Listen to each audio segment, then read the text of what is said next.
First at 6 o'clock, the Supreme Court will decide a case that could end Michigan's ban on public funding for private schools. You can vote right now on the issue at 13onyourside.com. 13 on Your Side's Alina Holland spoke with local education leaders about what's at stake in this case.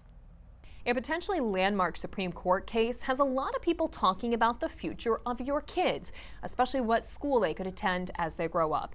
It has to do with state money being used to help support private schools, even religious schools. The Supreme Court heard oral arguments for this case this week. In Montana, a school of choice program was indirectly funded by the state. The state shut it down, citing laws against private schools receiving state funds.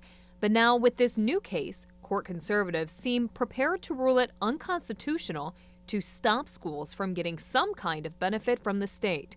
And that's great news for private schools like Grand Rapids Catholic. And it will put all schools on an equal footing in terms of equity, allowing parents to really choose the school that they feel is best for their children. David Faber, superintendent of Catholic schools, says opening the door for this funding could help lower-income families choose to send their kids to private school. It could help create scholarships, reimbursements, or other options. This has been religious discrimination in our country for many, many years. The Blaine Amendment was a result of anti-Catholic bigotry, religious animus, really, designed to keep Catholic parents from being able to choose a Catholic school for their children. The Blaine Amendment refers to Michigan's Constitution blocking private schools from receiving state funding.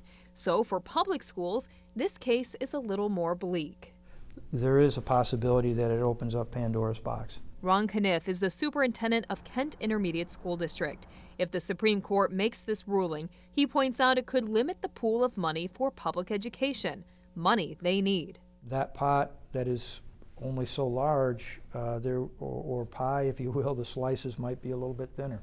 And this ruling could open the door to publicly funded private schools. Great respect and admiration for faith-based institutions, but again, because of our constitutional provision in the state of Michigan, it's very clear that public dollars are not supposed to go towards non-public schools. The Supreme Court could be making a decision sometime this summer. We will, of course, keep you updated. In Grand Rapids, Alina Holland, 13 on Your Side. Michigan should spend more money on low-income students and those who live in remote districts. Those are among the findings from a nonprofit education advocacy group, the Education Trust Midwest.